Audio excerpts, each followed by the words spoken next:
Strangers. Friends. That's what you call each other. Is that what you believe? We'll see about that. In front of you, a vastness of darkness. Of clouds? No.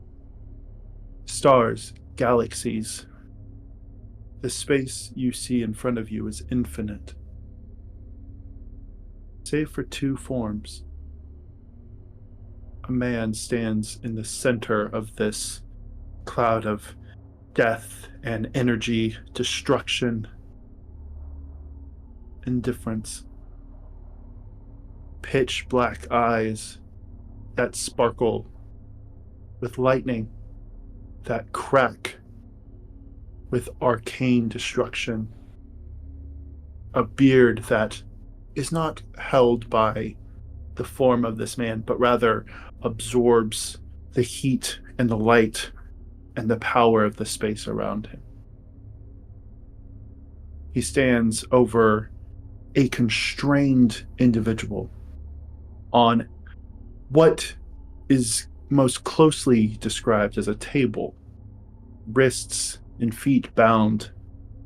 Any mortal that looks upon this figure would see someone different. A human pirate, a woman cast in flame, a man comprised completely of dust, an orc, a halfling. You, yes you aren't ready for what I'm doing. And neither are they. The Tales of D'aowVern. Hello, and welcome, strangers and friends, back to the Strangers Guild Tales of TOWNIE, episode 6B. We left our adventures after a bit of a run-in with Zehan, the Blood Hunter, followed by a little training day for some. For others, it was just a day to blow off steam and to figure out aspects of their arcane abilities. Let me introduce the mini party that we're going to be playing with today. We have Yarrow, our clockwork sorcerer. Say hi, Yarrow. Hello. Hello. Yeah. I don't know if I'm supposed to introduce myself, or just say hi. You know what? I'll let you introduce yourself. I realized Okay. I kind of took the run on that one. But yeah. I just didn't know what we were doing.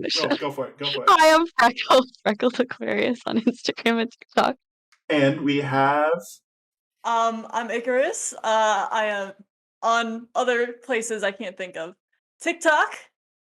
And here. I am playing Dianthus, who is the Death Domain Cleric. And we're not in for a good time, are we, Caleb? We are in for a fantastic time. It's going to be so good. It's going to be fun, and nothing is going to go wrong. And nothing has gone wrong. Just like last time. We have two of our members here. For those of you who missed the social drop, I do have it on a little graphic here. You can see that Yarrow and Dianthus, theirs are right next to each other. So, but yeah, I'm excited to see what we get into today. That being said, Yarrow was kind of sleeping off a little bit of a drinking bout that they had with some of the other players after last session. But Dianthus, what did you get up to after the festivities? After the festivities, or actually it was more rather during, I left straight up. I bailed. A lot happened that I was just like, you know what, I'm gonna go think about this. So I went back to the church. I went back to my little cavern under the church. Gotcha. As you came back to the church, give me a perception check, Dianthus. Oh boy. For perception, that's a 16. Okay, cool. So you get back to the church with no issues. You don't think anyone followed you, and you had no run-ins with anything. It was very, very quiet evening after the past few nights. You get to the church and you go down the steps to your familiar abode, and you realize that there's drag marks and scorched marks and spots on the wall where blades or other blunt weapons have made purchase. And as you enter your space, to see that it is overthrown, as if someone was looking for something or someone. The chains that were once holding the restrained hemlock were broken. And immediate glance, you see that she is gone. But perhaps more pressing and more dire, you see Emrys, broken, bruised, and bloody, sitting on the floor, resting against their bed. I mean, immediately I want to, just upon glancing, see how bad these wounds are. And if I can also figure out maybe what caused them, if it was a weapon or some kind of magic, if I can specifically tell what happened to him. Give me a medicine check. Absolutely. Ooh, 10. 10. 10. Emrys has cuts, bruises. He is breathing, kind of shallow. His medical state was not great even before this. But he is breathing. He is slightly awake, kind of fading in and out of consciousness, but you can't tell what weapons, other than there are some slashes, some heavy blows to his ribs and the side of his face, lashes on his legs, impressive defense wounds on his forearms. But you can't tell what or from where it came from. I will say, though, with your perception check entering this space, you stand, with Emrys. But you do notice that on the floor where you thought there were random scorch marks, you see the emblem of a oil lantern with stars behind it. It's roughly 5 feet radius, 10 feet diameter, but it's a simple oil lantern with specific stars in the background. It's all with soot, however. It's not as if someone drew it. It's as if someone created a fire in this space and then went over it to leave this mark. Man, who's in my shit? First thing I'm gonna do is I'm gonna put my hands on Emrys and I'm gonna cast Cure Wounds. Okay. Just to start that process of getting him back to a decent thing. And for clarification for everyone watching, I did get a long rest while in the garden. So Yes. I have my spell slots back. Thank God. Roll for how much? Okay. I'm What's gonna do your it. I don't want to do it at second level. No, I will not. First level. So 1d8 plus 3, 7 healing points. Okay, cool. Back. As Dianthus, what does your healing look like? Ooh. I think it's very medical, very surgical. So it is very much like if there's visible cuts and stuff, you can see it stitching back together. Same could be said for any other more open wounds. You can literally see it being stitched back together. Same would go for he has mending he hasn't used yet. But same would go there, where it's a very surgical, precise kind of healing or mending. Because that, if he was using his actual normal tools, that's how he would do it. Emrys, as you get him back, you work on the cuts and the edges. The most noticeable cut is right below his pectoral line. There's a slash roughly an inch shy of the width of his chest. So essentially this big. There's a gash, and as you work on it, you kind of get the feeling that this was an axe from the curve of the curve of the incision. But as you're working on it, Dianthus, up until a couple days ago, most of your work was very clinical, very surgical, very meticulous, and it still is. However, before, some of your stitches might, even though you're well practiced in uniform, sometimes the direction of the thread would come out a little uneven, or there's minor imperfections.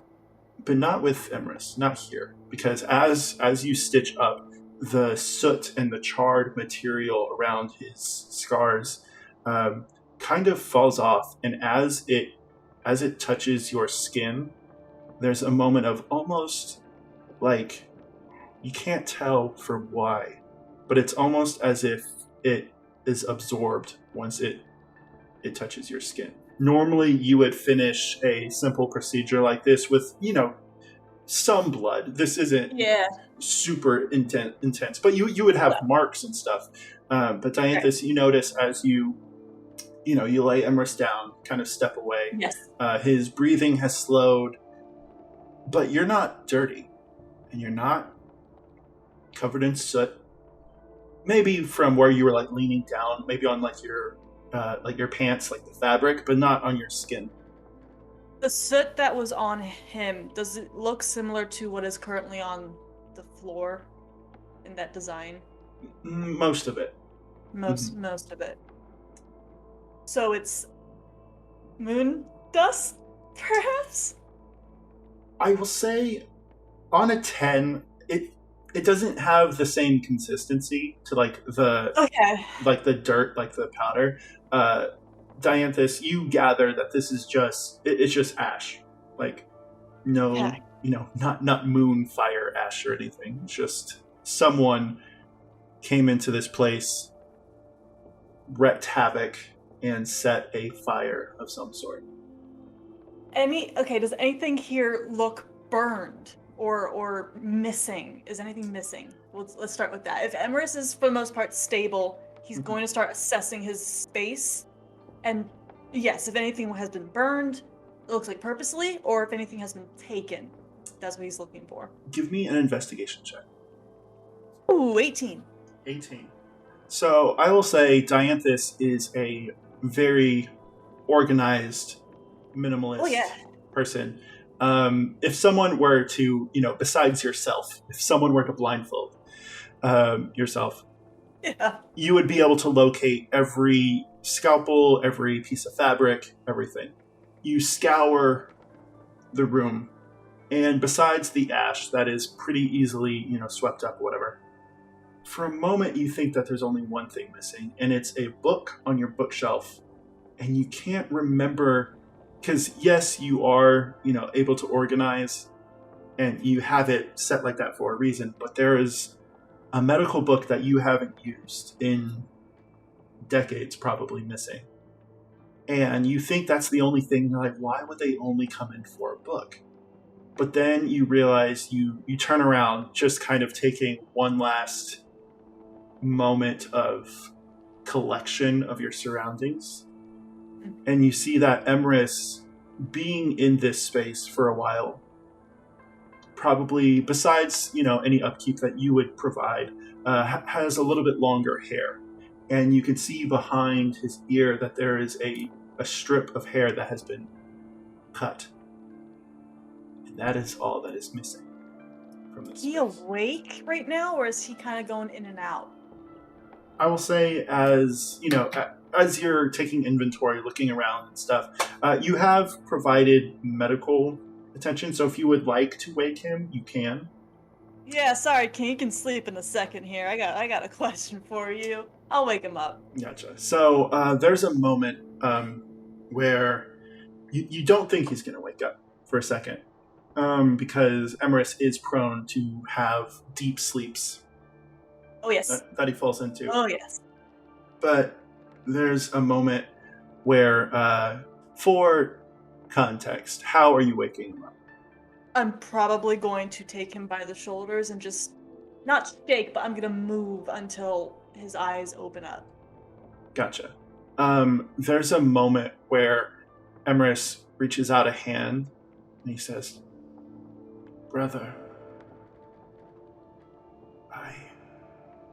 I couldn't stop them. Oh, it's you, and like drops his hand.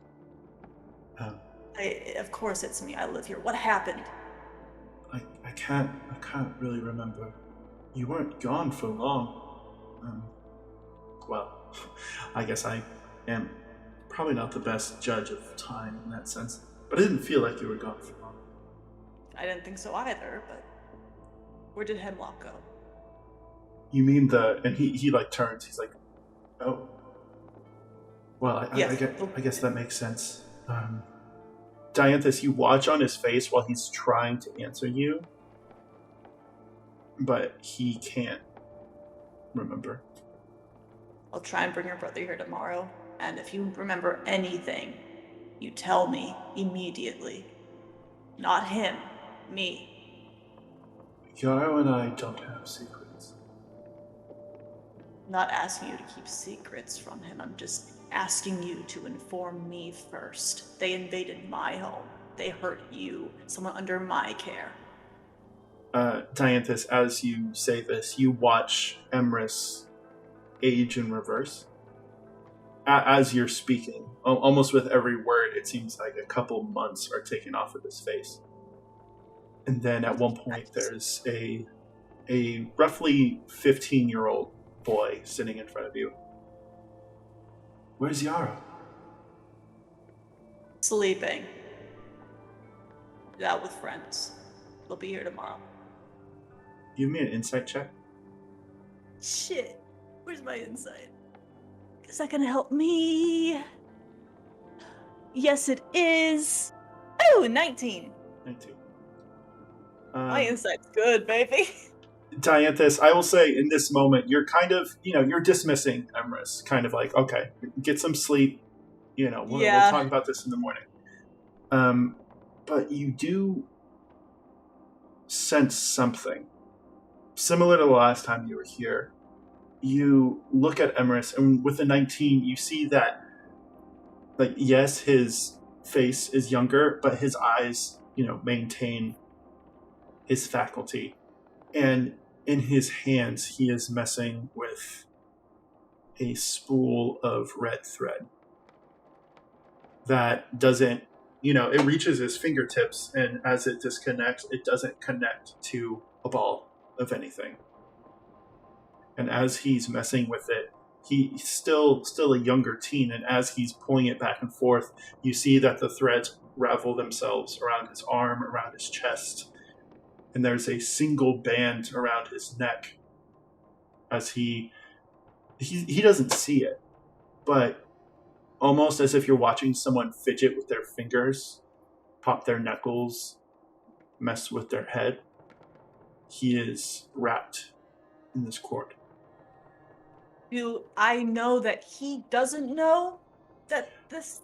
I would say on a 19, like, if he could see it, it would be apparent, but no. If I was a gentler character, I'd go about this, calmer. I'm just gonna reach out, snatch the hand that's messing with it, so that he stops. I want to see if I can physically interact with this thread. Okay. I will say, as you pull the hand, as I imagine certain fingers at parts of your hand touch the thread, you feel almost as if you are washing your hands. Like there is a coolness at the spots that you touch it.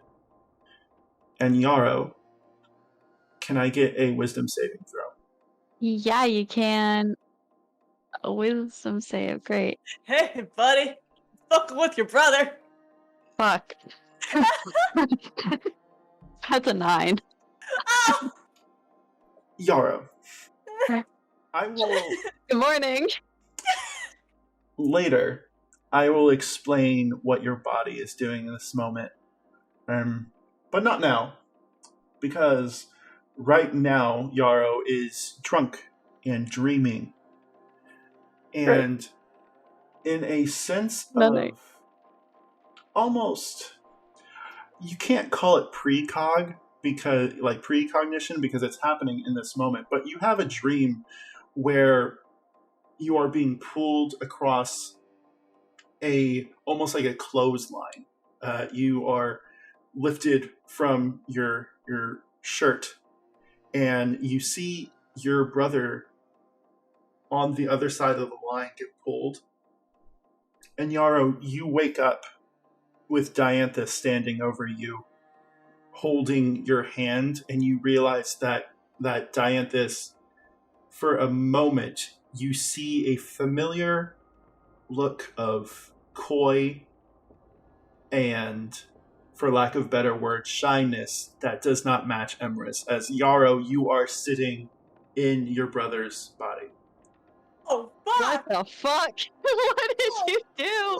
What did you do? What did I do? I just touched that shit! What are you doing? Do I see this change? Because you said, like, his eyes are, you know, Mhm. very prominent. Has that changed? It's Yarrow's eyes. What the fuck, dog? What the fuck? Fucking magic. Yarrow.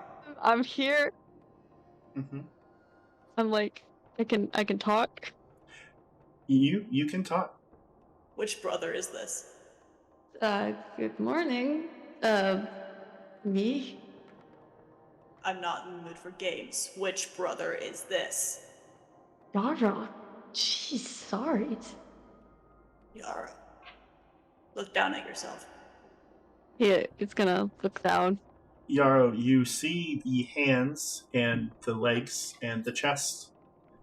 These are not your hands. And you've spent enough time with Dianthus in this space to realize that you are, in this moment at least, Emrys. What the fuck? What did I do that? Did you do that? I was going to ask you. I was talking to him, and he de-aged, and it was a blinking of your ear. Do I know where Emrys is? I'm here. going to assume your body.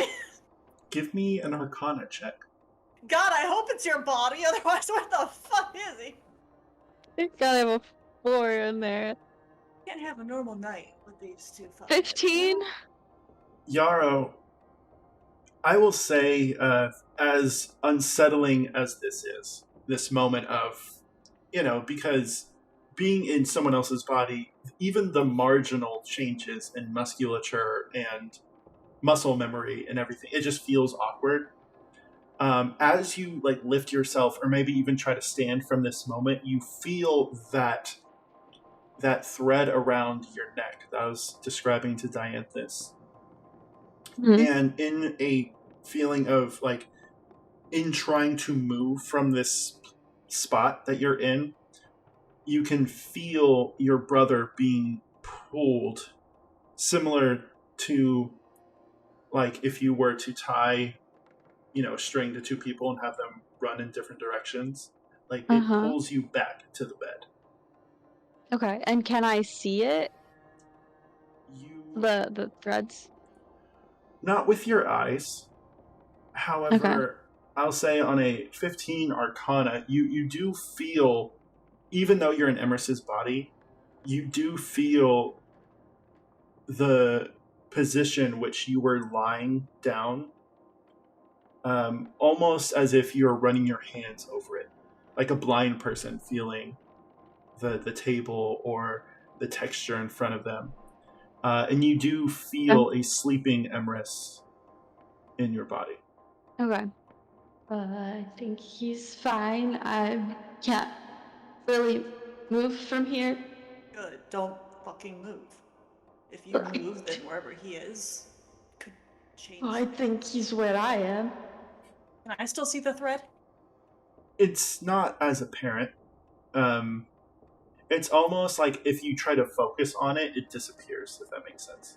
It's in your periphery, but if you try, it's like a dream almost. If you try to look at the face of the thing, it fades. I'm okay. I saw it was wrapped around his neck though, for sure. All right, cool. Sorry, man. I'm gonna grab your throat and see if that does anything. Because I at least know thread is there. Immediately, he's just okay, I'm sorry, you really don't have to take anything out of me. I will fix this. Stop moving. This may have been me. I'm trying to fix it. Okay, so it's not my fault this time. No, it's not your fault this time. Okay, good. Alright, do something. Anything happening? Dianthus, can you give me a wisdom saving throw? Ah, fuck. A wisdom? Oh, shit. Wait. Am I good at that? Oh no. That was a 6 sound, King. Damn it. Dianthus, as you kind of put your hands around the neck of Emrys, there's a moment of that familiar cold, and you're like, okay, you think you Good, can yeah. see it, you're investigating it, and the thread kind of coils itself around your fingers, which isn't that worrying, until it starts to wrap around your wrist and your elbow. Get off of me! No! Dianthus, or Yarrow, you watch Dianthus's body fully standing up go unconscious as Dianthus falls to the floor. And I still don't see the Yarrow, you can feel the presence of your brother sitting in front of you, and Dianthus, you sit up in the body of Yarrow, back at Lady M's shop. This is fucked. Having a great time. It's just a bad day, Megan. Oh no, okay, yeah. Woo! Jarrow's panicking. He's like, oh my god, you wanna don't freak out. I will not freak out. Shit, someone has to keep a cool head here.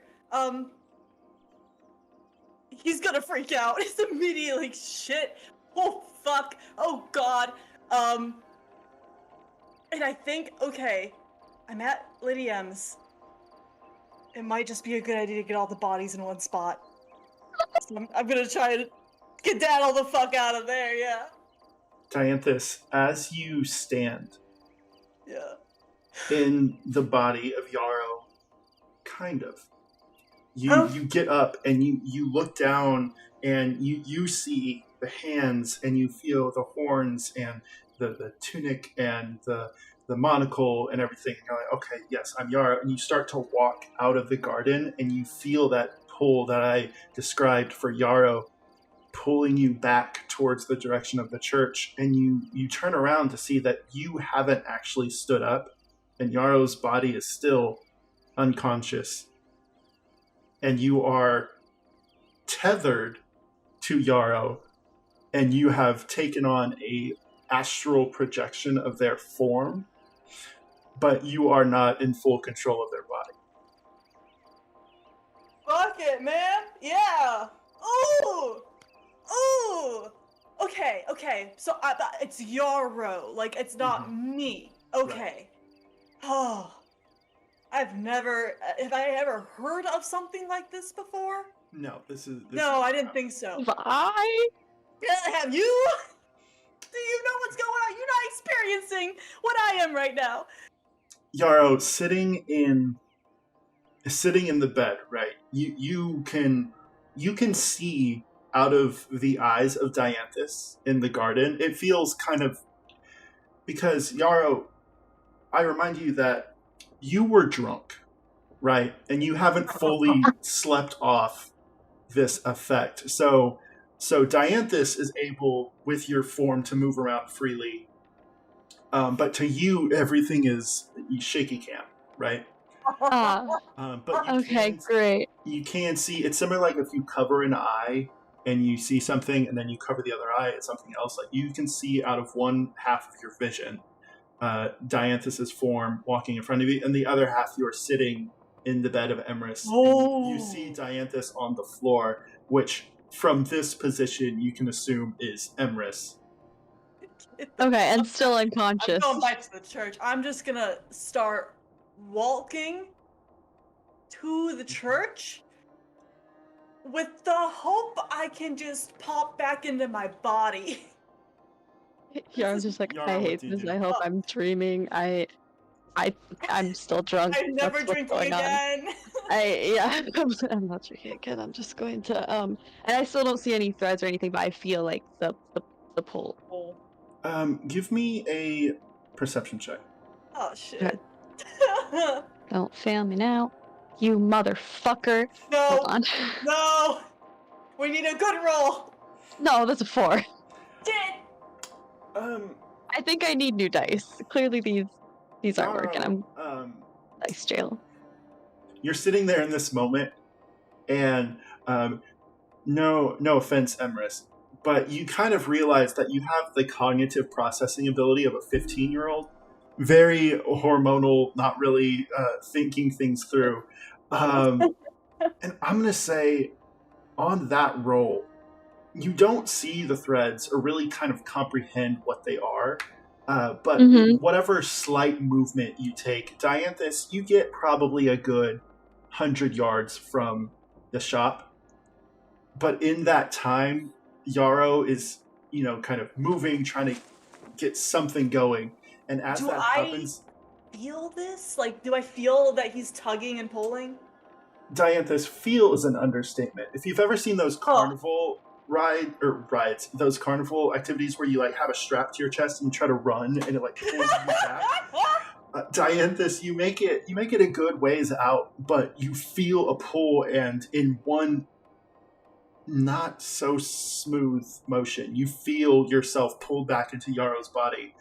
And Dianthus, because of the combination of the pull and the connection, you, for I think the first time, are residing in a body that is drunk.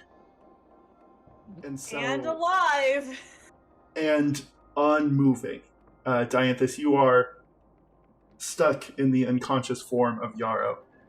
Yarrow, you with Emrys. I will say with a 4, if you could give me a roll with your casting modifier, please. The modifier. Got it. Aha! 21. God! Finally! I will say, Yarrow, you trying to pull, and this seems to happen a lot with you when you're dealing with the confusing aspects of your magic. But it feels like someone has handed you a ball of 1,000 Christmas lights that just all strewn together and wound and knotted. But as you pull on it, the only give that you get isn't particularly helpful for Yarrow, but on a 21, you feel yourself rise, and for the moment, it's the form of Emrys. But similar to Dianthus, his body stays on the bed, and you fall onto the floor into Dianthus. Get out of that body now! Oh, I'm there now. Okay. Okay. Yarrow, you are able to move. You are able to move with Dianthus's body. Because to your understanding, and I'll say with a 21, working with Anya and getting to experience your magic more, you can feel its connection to your brother and to Dianthus. And you can hear, at first it's very quiet, as if someone's turned minimum volume on something on some music player, but you hear a rush of sound as Dianthus screams at you to get out of their body. Get out of me! Interesting question, DM. I have an interesting question for you. Given Yarrow is in my body, and I can feel what Yarrow feels like. Does Yarrow know I'm dead? I would say yes. Typically, in the way that this specific aspect of whatever fucked magic is, Yarrow would be able to feel that you're dead. But Yarrow is also drunk.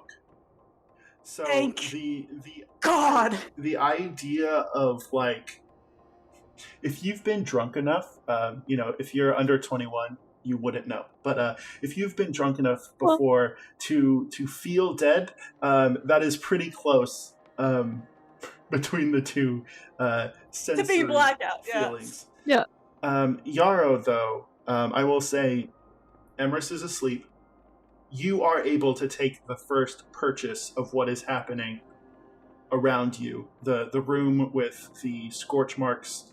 I will say Dianthus probably cleaned it a little bit, but you can still kind of see some of it. You know the stars. Look at that shit and figure out what that is, please. Yeah, do I know that is? Give me a nature check.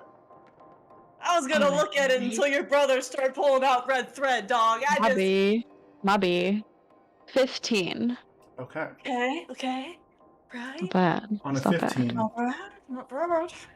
You do notice you are better, considerably better probably than Dianthus is as far as like nature and the moon stuff. This is a fairly popular constellation, specifically because it takes into account the three primary celestial bodies of the sun and the two moons that you see all the time. Dianthus probably if they were as learned as you are, or if they had spent more time with it, would realize that the torch, the lantern, is in the place where the sun would be. And the two corners opposite of the main portion of the lantern, the two curved corners are the moons Obus and Velia in a crescent form. And the stars behind it, you realize are, you don't want to say inconsequential, but they're not geographically accurate. Yarrow would know, looking at this, that like this is not something that a astrological mind would come up with. This is more of a marketing thing. Someone was like, this looks cool with the stars the way that they are, but it is specifically the way that the three main bodies line up do look like the mid-lunar solstice, which to you, Yara, would be the midpoint of the year. And what are we at right now? Where are we at? This is like the first week of I thought like so. New Year's just happened a couple days ago. Yeah. So okay. Well, 6 months. All right, got it. I think initially there's panic because it's like, why is there scorched things? And I know you healed Emrys, but are there still? Emrys is still like probably got is Emrys still beat up? Scratches and bruises and stuff.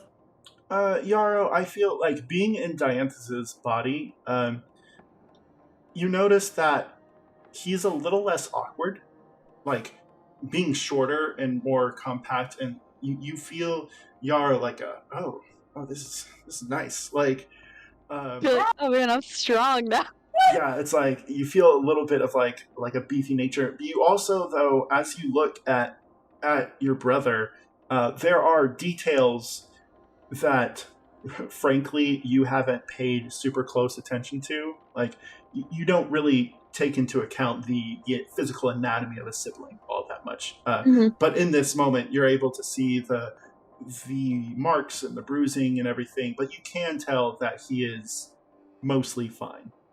At this point it might look like Emrys fell down the stairs like a week ago versus how he looked when Dianthus got here.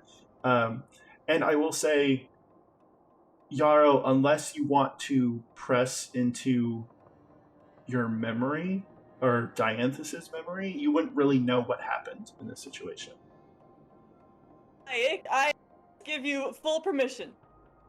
Okay. I don't know if he does it intentionally necessarily. I think it's just that he's really trying to think of like, what the fuck happened? Yeah. Here. You know. I will say, in this moment, because you are pulling from the memory of inadvertently 3 people, give me a history check with advantage. Oh, what is my history? First one's 11, and that one's a 16. 16. I will say, Yarrow, it takes you a little bit, because you're dealing with 2 minds that you've never been in before, plus your drunk consciousness. But I'll say probably over the period of like 15 to 20 minutes, with some questions for Dianthus as you are stumbling through. Mad at you. It's kind of like you're walking through a holographic room. As you kind of go back Okay. through the memories, because everything's happening in reverse, you do watch Dianthus clean up your brother, and you see, the scorch marks and the things that Dianthus notices. I will say, for a minor housekeeping thing, Dianthus, are you in your armor? Yes. Okay. Yep. You do notice, Yarrow, that there is a slight dampering as far as like the light around, like in this memory. It's almost as if there is a, you don't want to say evil, but almost a malevolent force that kind of filters through what you're looking at in front of you. It's kind of like a sad or a scary filter on the vision of everything that's in front of you. And for a moment, Yarrow, you're standing there with your, like, what the fuck? And then it gets a little brighter. A little bit more close, but not the same to your eyes, as you realize that as you push back further, even though you are Dianthus and standing in this moment, you do see from the perspective, and you're actually able to physically walk around the room as I describe this, if you would like to take a different view on it. But you watch the events that Emrys went through unfold. I will say, for perspective, but also to reveal certain things. Where do you stand in this moment? Okay, the way I imagine it, there's the thing, Emrys is over here, there's like another thing over there. And then the star thing was there, or like right there. So the stairwell, Middle. so the stairwell that leads down into the cave opens up to the floor where the scorch marks, the star pattern happen. And then I will say, for simplicity's sake, Dianthus can pretty this up, but for simplicity's sake, the bed of Emrys is on your right. And then the left side is where the underground lake and Dianthus's room and other aspects of that would be. Does that make sense? Okay, yeah. Well, I think first thing, since he was kind of like already looking where Emrys was, probably starting there, kind of like standing kind of in like the middle-ish of the room, but closer towards where Emrys is, and yeah, probably looking there, or then would just like look to the bed where like Hemlock had been, just kind of like around that area. Gotcha. So you think in looking towards the center of the room with your back to Hemlock's bed? I think, yeah, starting that way, and then was gonna start turning towards where Hemlock's bed was. Like, just kind of like, yeah. I will say, Yarrow, up to this moment, everything's going in reverse, but there's a moment of just pitch black as you feel almost outside of your control as Dianthus moves into the position that you just described. And there's a moment of just pitch black. And then you feel a couple, I'll say a mile or two away, however far we imagine that Dianthus is physically in this moment. Dianthus, you feel in your hand a sphere begin to form.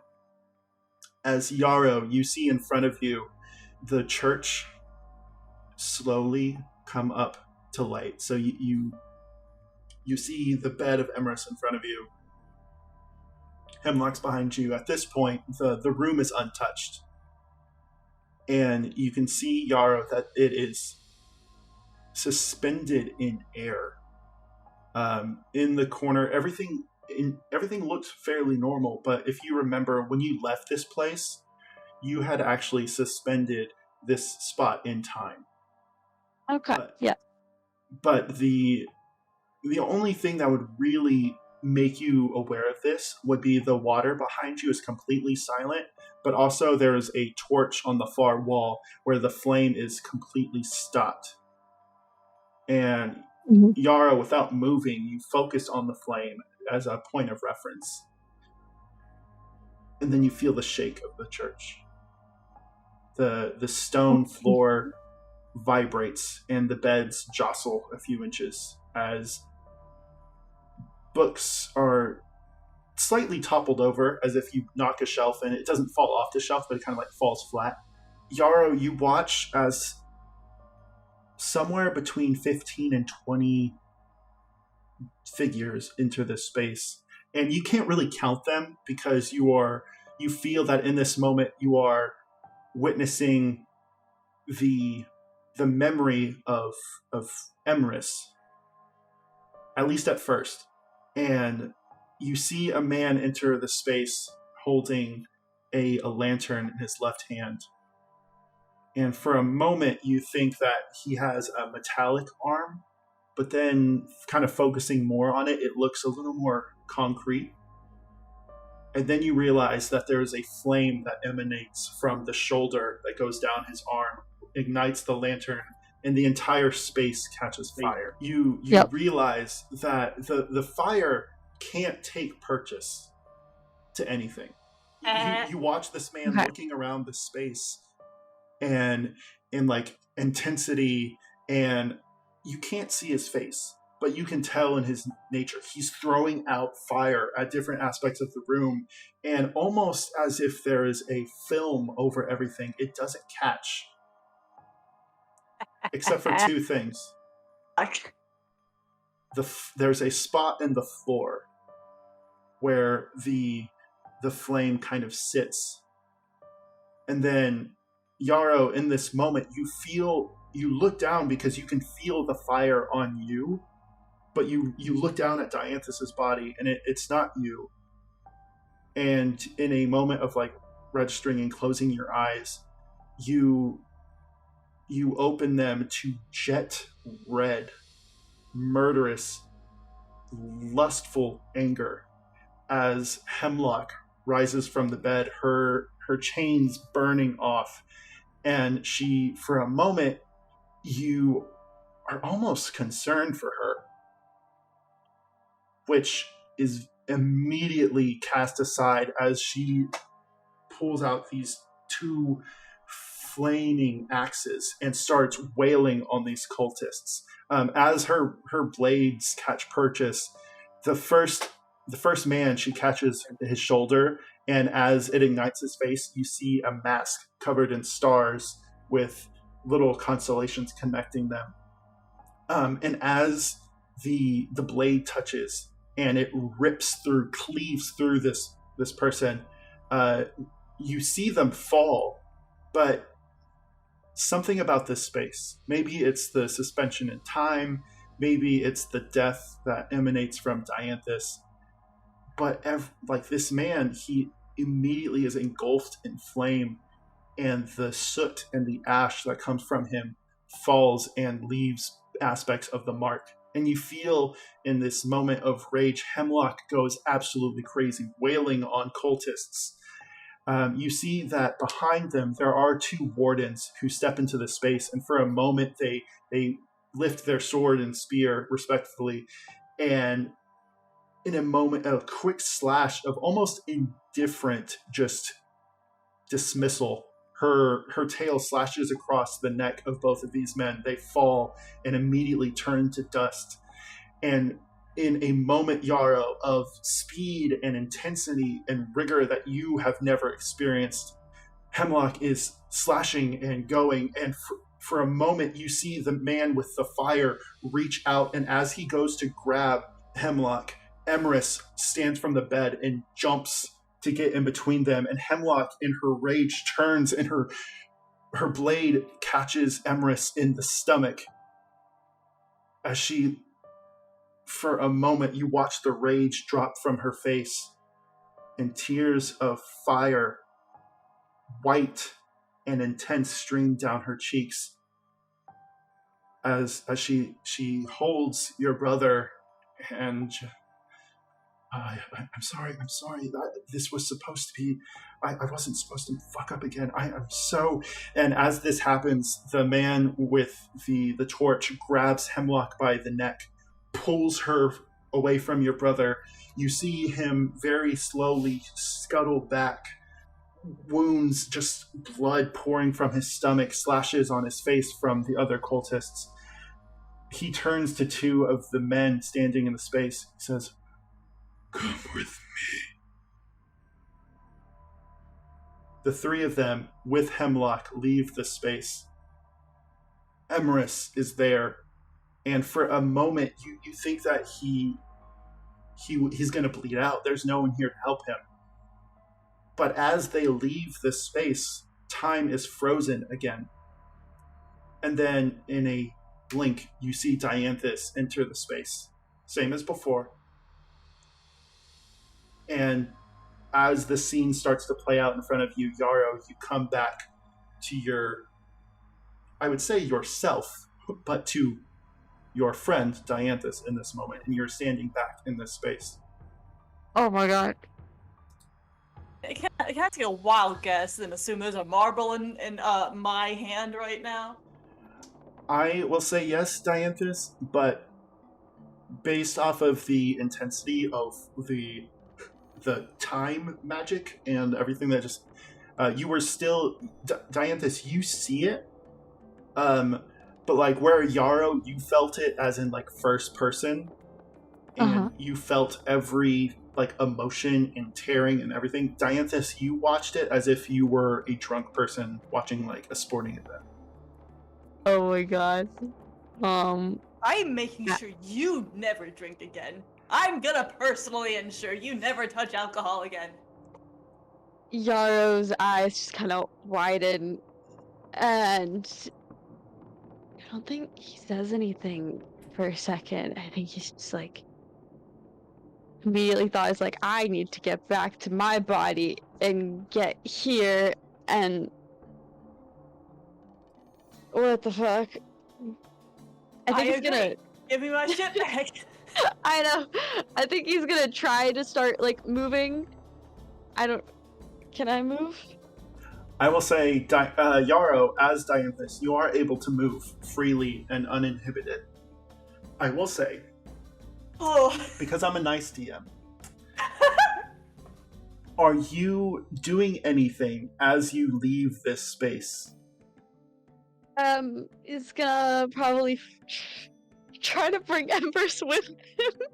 He doesn't know what to do. He's like, I need to get us all together, and he doesn't know unless there's a way to get everyone back where they're supposed to be. Like, if he's just like thinking, or just try to like pat himself, to like, please go back. Can we go back? So, Yarrow, tapping Embers, tapping himself. Yarrow, I'm gonna ask for to culminate the worried and the disheveled process of what you're trying to figure out. Yeah, it's like going to do something, stopping, going to do something else. Like, I don't know what to do. I'm gonna need either an Arcana or a Perception check. I will say, Arcana is going to be for the aspect of like the Freaky Friday shit that you're dealing with. The Perception is going to be about like what you should actually do in the room, or like if there's any defenses or anything like that you can provide in this setting. I think he'd probably do Arcana. Also, I'm proficient in Arcana. So that's nice. Because, where'd my dice go? Shit. If you roll shit on this, you're swapping your dice, you hear me? That's an 18 plus 4! Yeah! Yes! Yes! 18 plus 4, so on a 22. For what happens here, Yarrow, I'm also going to need you to roll d6. The d6? Just one? Just one d6, and this is to tell me what happens in this moment. A 6! Okay. Yarrow, what do you think is your emotional state in this moment? Anxiety level is to the max. I think there's a little bit of, like, comfort in knowing that Hemlock wasn't trying trying to kill their brother and that he's okay. But overall, the whole situation and just being like, Dianthus, doesn't know what to do. Hi. you've never been in the back seat of your own body, No. but you do feel in Yarrow's sense of just juggling anxiety with motivation and maybe a little bit of fear or anger or whatever it is.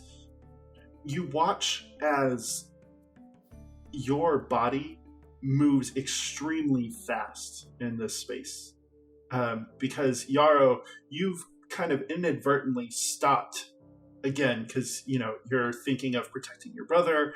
You've stopped in this moment, and as you move around in Dianthus's body, you feel like Dianthus. You kind of feel like you're holding the leash of a dog that's going really fast, but Yarrow's just kind of processing things, going back and forth. And as your mind goes to your body, Yarrow, Dianthus, you watch in the period of about a 5 to 10 second clip of your senses as Yarrow watches over their brother, kind of walks around the space, steps out, and you feel the pull almost like a slinky that is being wound up after it's been dropped. You watch Dianthus move in hyperspeed down the path. There's a moment where Dianthus shoulder checks a bugbear about twice, give or take, your size. But he's moving so fast that this bugbear is thrown into a cart. And then in a moment of Yarrow, like, oh boy, before you open your eyes, you can see a crystallized version of your brother in a probably a 30-foot prism of frozen time through one eye, but the other eye, you see Yarrow, you see Dianthus's hand holding up your own face as you have moved back and you are now sitting over your own body. It's immediately just like, go back, go back, go back. Are you shaking? Yeah. Shaking himself.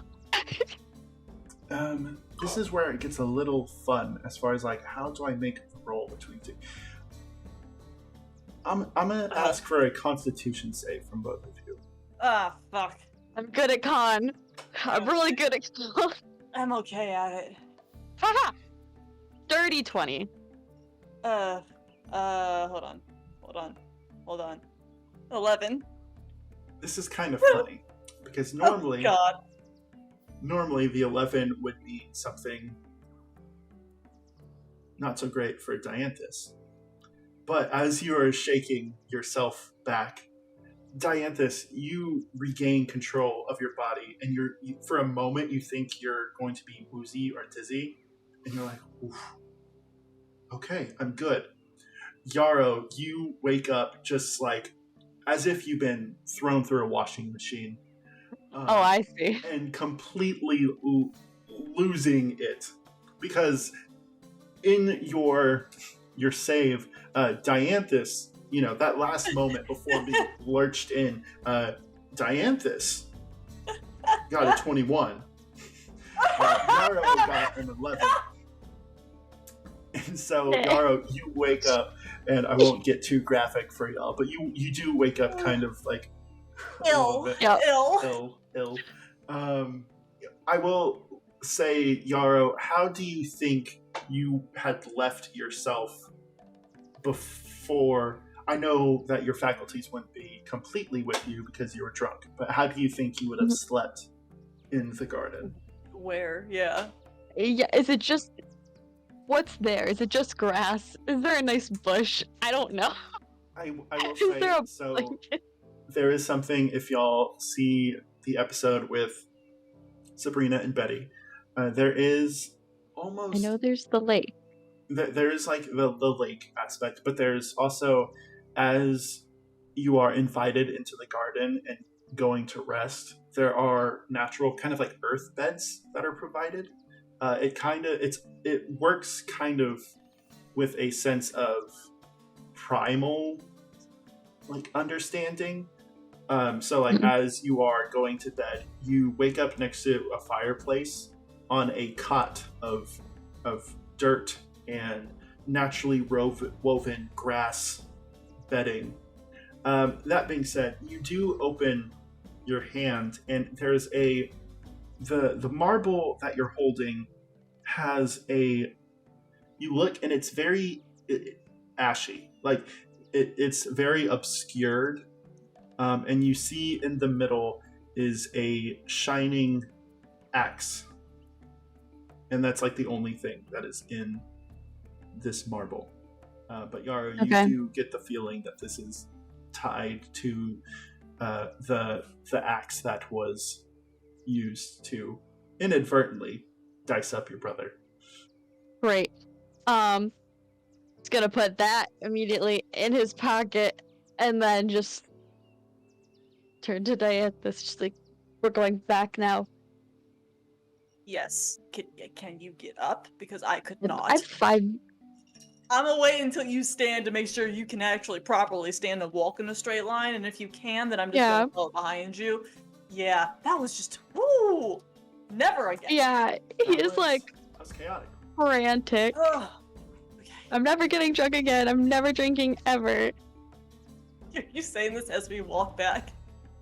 Yeah, they're just I really, I'm not doing that ever again. And now there's this, and then the body thing, and I thought that was bad enough. And here we are with that. How are the two of you walking? How? How? Are you lining it, or are you arm in arm? Yeah. Beelining it. I mean, Yarrow probably kind of give you a tap or a little nudge, and just was let's go. Yeah, no, any shortcuts that I know there, I'll probably take them. Give me a stealth check. Oh, fuck. My stealth's not great. Fuck! So, okay, so Did you get an 8? That's a natural 1 minus 1, so that's a zip. That's a 0 there. What'd you get, Yarrow? I got it. 8. Fuck! Dianthus. Fuck! Yeah, what's up? Yarrow. Oh. As the two of you are walking back, at first, you feel fairly confident that you know the way. I will say, Yarrow, you do feel a little dehydrated, but you're okay. Dianthus, you do feel not actually exhausted, but it is kind of you are in the body of someone who just did a workout that you weren't there for, so you are sore. And as you're going down, it's very y'all aren't very focused. Yes, agreed.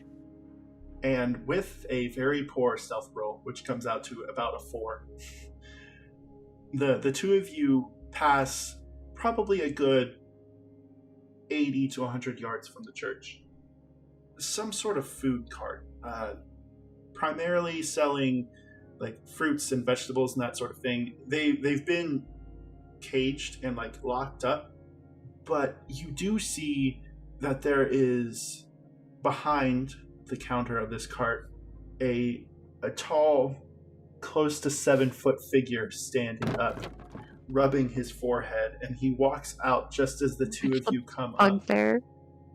And Dianthus, you see the murderous intent on the face of a man that you have not scorned. However, Yarrow, you recognize the bugbear that you shoulder checked and just yeeted into this cart.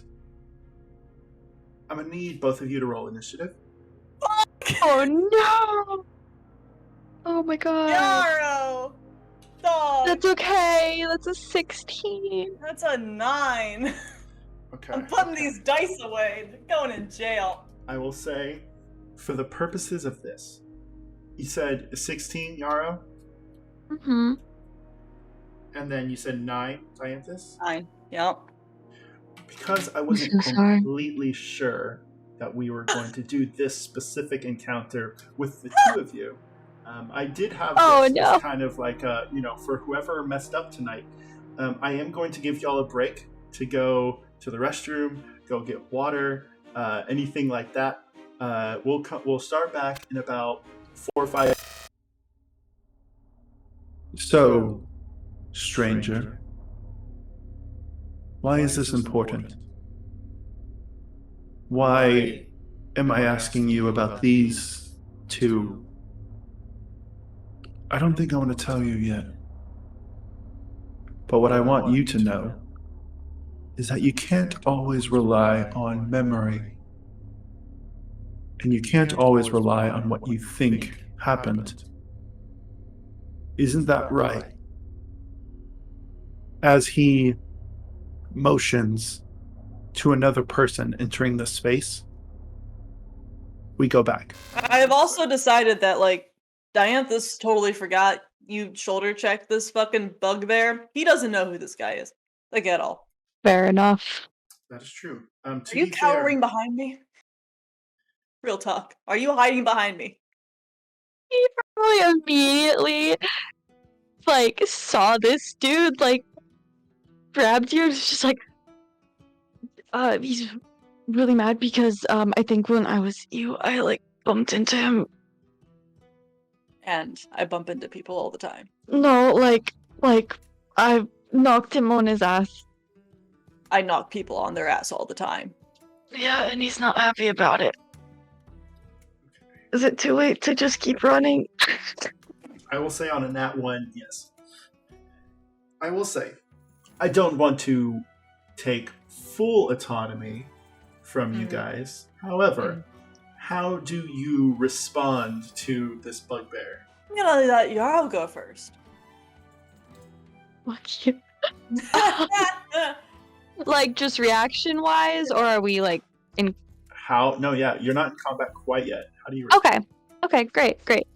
Because I think first thing they do, bless you, is just kind of like I said, kind of like grab Dianthus, was telling them all of that, and then immediately looks to the bugbear and just goes, I'm so sorry, there's an emergency, and you know, it's kind of in a rush, no hard feelings.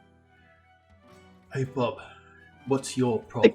Like, looking at Dianthus, just looking straight past you, Yarrow, because you weren't the one who bumped them.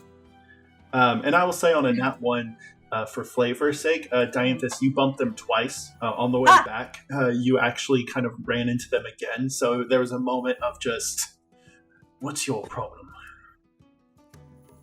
Like my friend said, there's an emergency and you're in my way. Well, I should apologize. Why do I need to apologize? I did nothing. Bumped into them. I didn't do that. Dianthus, I you're pretty did it. lucky because as this is saying, the mace that this bugbear is holding, like, flings down, and there's a very close. You get just enough time to dodge as it almost knocks your mask off, and it hits the ground, and the cobblestone dents where they hit. So yeah, I'm not a diplomatic fella, bitch. He doesn't get his special effect. That being said, Yarrow, it is your turn. Damn. Well, I won't blame you if you run. oh my god. Oh, let me That think is an of option. You are It is not an in option. its Yeah. attack of opportunity. You Oh. can run. You can run. Yeah, but he doesn't want to leave you. Well, bitch, Right. I'm the tank. Do I look like I run from things? Just my past. Oh my god. Can I, what do I have here? What do I have? I do want to clarify right now. When I attack, or if I get the chance to, you are red. I hate Don't you. go red. I'm not going to kill. It's just going to be a knockout if anything happens. Good to know. Good to know. I will make a note of that. Could I potentially cast thaumaturgy to make, like, an ominous whisper to this guy to be like, leave us alone, like, make it sound spooky to see if, like... Make it sound like me. I will say, Yeah, go for it. Nice. I don't know what I would roll for that. Intimidation or no? I'll say persuasion. Okay. Unless you're trying to I'm a- be unless you're trying to scare him, but you said you're kind of trying to. Just trying to be like, Like, hey, hey, let leave us them have your alone. Okay, They're like, yeah. there's an emergency. You know, people are really mean sometimes in emergency situations. Diane. 14? Okay. I will say for this, that does not save. However, what it does do is the entire encounter from here on out, there is a moment where I'll say, because a 14 isn't terrible, but what I will say, because it doesn't stop the aggression, so to speak, in this moment, he hears your voice, and there's a moment where he kind of steps back from Dianthus, and I'll say for flavor purposes, the two of you start running, and on a 14, instead of fighting in this space, he is going to chase you towards the church. So you are running through the streets, and you do see, as the bugbear roars, there is movement in the night, in the alleys, in things, and various, not quite humanoid, but various maladaptive figures come out from the night, and you are being chased by a small squad of bugbears. I think are canonically goblin and slightly fey, but yeah, there's a bit of a monstrous posse chasing the two of you down the street. However, Yarrow, I'm going to make an attack on you. This entire campaign, for every encounter I've done, I've rolled like under a 5 multiple times. I rolled 2 3s in a row with different dice. Thank God. That being said, Yarrow, there is a not in a damaging way because it didn't hit necessarily, but there's a moment where the two of you, I'll say, on your higher initiative and higher roll on the stealth check, you're kind of pulling Dianthus along, even though Dianthus is like, I'm gonna stand my ground, like fight them off, kind of thing. Yeah. There's a suit of armor that busts through a warden-sanctioned tent and joins the chase. It swung its sword at you, but you see that there's no one manning this armor. The just pure aggressive nature of this bugbear is moving it to chase you. I will say, however, Dianthus, what's up? I'm gonna use a new thing of dice for this. We'll see if I can get some better Yeah, luck. hit me. Okay. Hit me. Okay. Do it. Okay. Do it. Let's Bet see. you won't. Don't say that. I bet you won't. Does a 17 hit? Shit, yeah. Yeah, it does. Okay, let's see. Lucky bastard. 2d8 plus 4. It's fine. Nothing. I'll be fine. I got healing still. I can just Okay. pop, I'm good, you know? 11 damage. So, Okay. So as this happens, Dianthus, you see on one side, Yarrow gets kind of attacked by the suit of animated armor. As you're running just past this booth that you knocked into, I mean, you didn't knock into it, Yarrow knocked into it. A owlbear stands up, and you see that it's wearing a saddle, and it's wearing the colors of the bugbear, and you get for a moment, I'll say, an understanding of like, oh, they're together. As this owlbear slashes at you and gets you pretty good on your back as the two of you are running down the street. I will say at this point, Dianthus, it is your turn. Initiative. Okay, Bugbear's still chasing us, yes?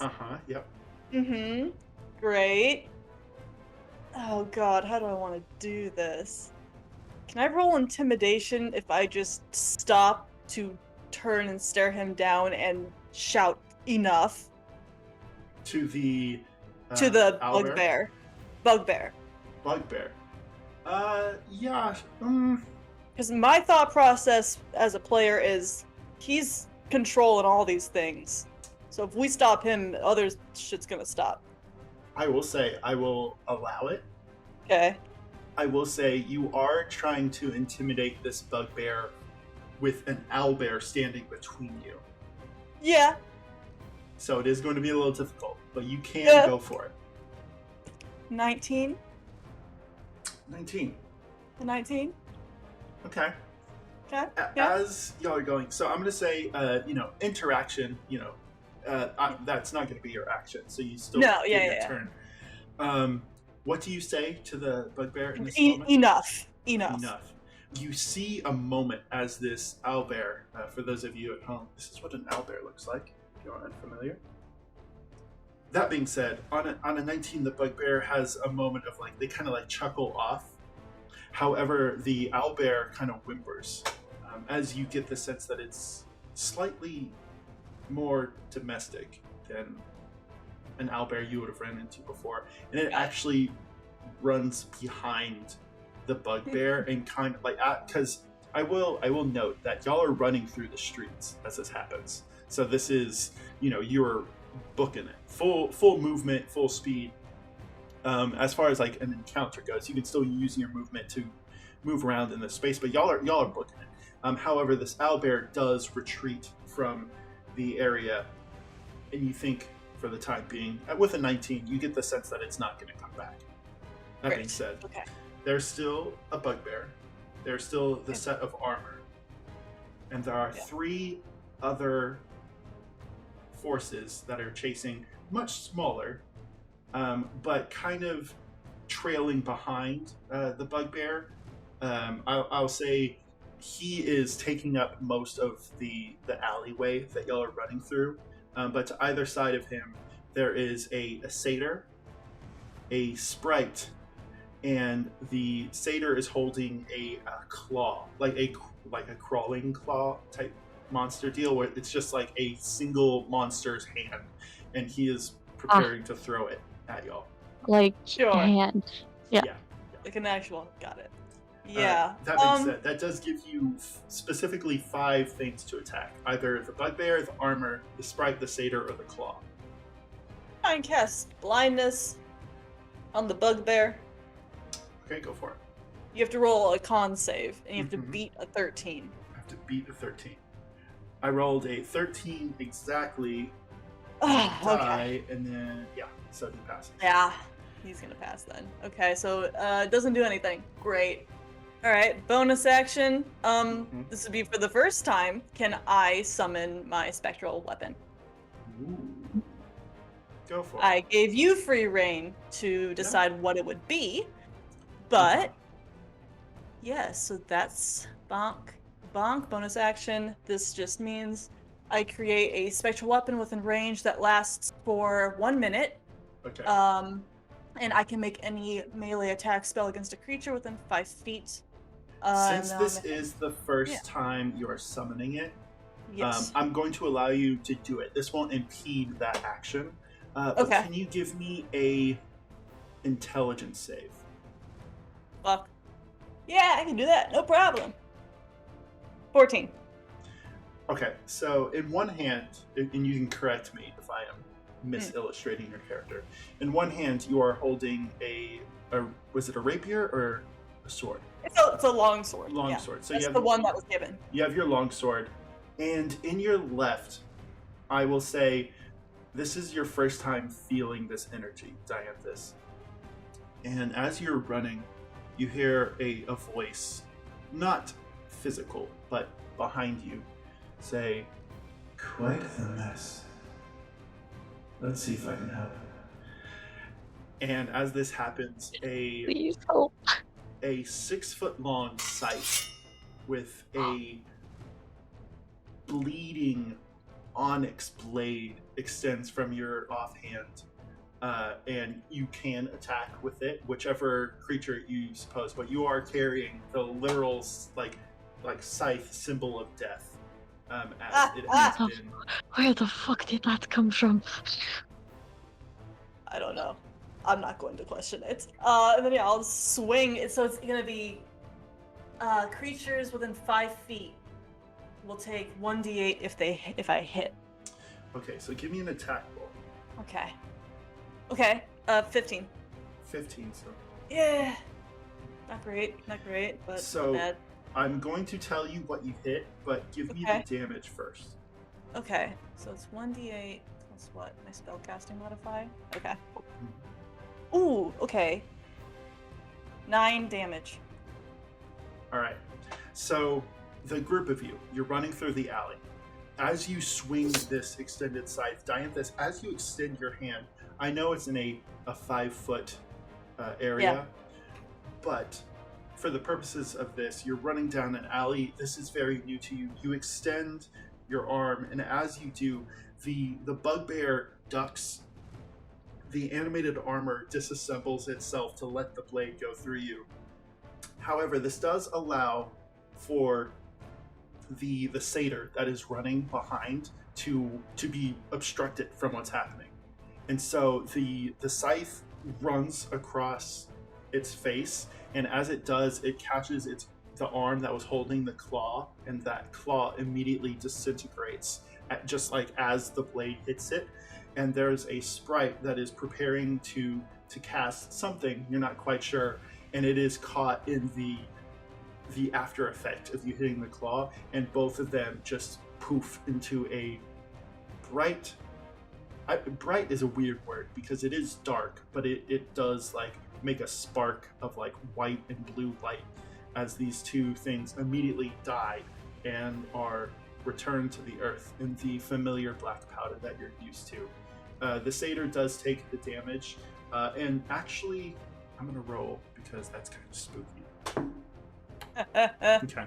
For a second, you think that it's going to be afraid of you. Damn.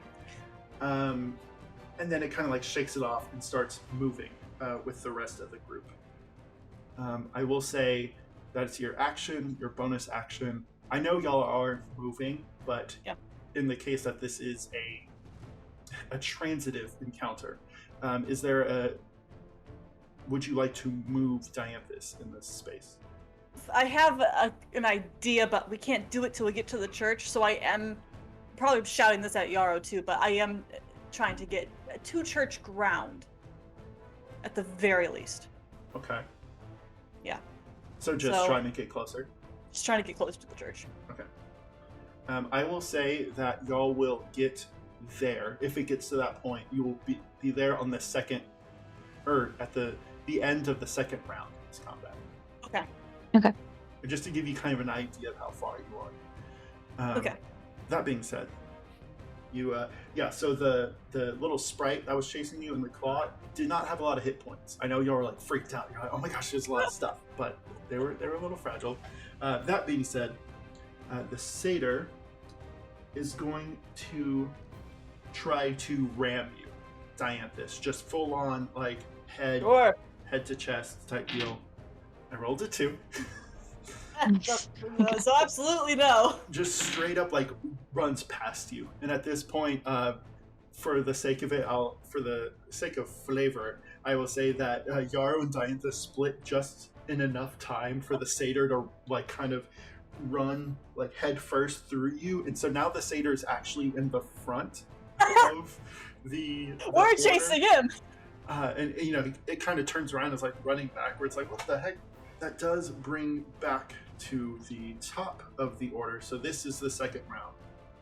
At this point, he's going to realize that he hasn't attacked Yarrow. And he's going to, again, with his Morning Star, he's going to go for an attack on you. There's a 15 hit. Yeah, 15 hits. Okay. Also, my restore balancing is only if they have advantage or disadvantage on something, right? So yeah, Okay. so if they have advantage, you could do the restore balance to bring it back down. Okay. And then, So I can't do shit. right. Oh no. He I'm got fine. me for a lot I'm last fine. time. I'm okay. I'm at full health right now. It'll be fine, guys. I will say the owlbear was the one that hit you the first time, Dianthus. Okay. Okay. Okay. Awesome. So maybe he's not But bad. these guys, Maybe he's owlbears fine. are like bigger. It And wasn't big. It's kind of scared of me, so Why are you fine. So it's going to be 12 points of damage. God damn it! Yarrow, you in a moment of like surprising dexterity. Oh, no, I just want to yeah. hellish rebuke it as a reaction if possible. Okay, yeah, go for it. But you can explain that first. Yeah, I just got it. No! What do you mean? Whoops! Something went wrong. Come back to me. Wait, who went wrong? For who? No, my character sheet disappeared. Give me a second. Oh, okay. But yeah, sorry. Do you want to explain? Like, yes, I think it hits me, and then when hopefully this will. If you want to It's on explain a that while I hit try and get this page, yeah, Gotcha. after I am hit. So now there are five of you load. running down, and Dianthus, you think for a moment that the bugbear is going to hit you again, but you and Yarrow are going lockstep, and so the Morning Star kind of rises and it falls, and Dianthus, you think, oh, like dodge. And Yeah. the dodge clocks Yarrow just right on the shoulder, like right in between the neck and the end of its shoulder, and just there's a moment where you think Yarrow is gonna fall, but Yarrow, maybe with your combat training or something from yesterday, you're able to actually kind of like shake it off and like still stand. But that shit, it felt like it might have dislocated your shoulder. Ouch. Yeah, And then because Yarrow that did tripped get you. me like below half of my hit points there. Don't So say that. Caleb will hit you again. Well, here's what you can do while we wait. Roll your 2d10s, because regardless, even on a failed save, it's going to take half of that. yeah. It's fine. Fine. We're fine. I'm here. This one's my I'm turn. here. I'll fix him up in a second. So that is a Okay, 6 and Oh, oh, a oh. 6 and a 9. Oh! Okay. I can't do so- math. That's the damage. So, you Please have load. to roll a dex save, Caleb, for Gotcha. Bugbear. Oh, but- hold on. I'm getting information. 1 second. I don't know what the dex save, number Oh. is. It's cast at 2nd level, so 3d10. Okay. So that, what did I say? A 6, a 9, and Six and a then 9. a 1. A 1. 6 and 9 and a 1. So So that's 16, 16 16 damage. points. So damage. So Yarrow, what is your flavoring on that for your hellish rebuke? What does that look like? I don't think it's necessarily like an intentional thing. He's like, I'm gonna catch you on fire. It's just, he's running, it hits him, he stumbles, and as he kind of like, maybe like falls forwards a bit and tries to like get himself upright and focused, he just kind of like flings a hand back. Just flames Gotcha. like come up. Yeah. I think it's probably like white or yellowy sort of. Yeah, so I think what happens a little bit, Yarrow, is you feel almost the pop of your shoulder. And as you're running, you feel it, just the sheer force of your protection of your brother, but also kind of like you feel a little bit of what Anya was showing you as far as like casting magic on the run. You feel it pop back into place as you step forward, and as this happens, the threads that kind of connect your fingers to your chest and to your shoulder catch a flame, and you hit the bugbear as you described, and it hits him in the chest, and he's kind of patting down the flames as y'all are running, but that hit him real solid. Like, he immediately looks like there's kind of like blood trickling from his mouth, and he has like scorch marks on his chest, and still chasing you, but a little less motivated, a little less Okay. competitive in the way that he is kind of chasing you in this moment. I will say, you said that's a reaction? Yes, that's a reaction to getting hit. Gotcha.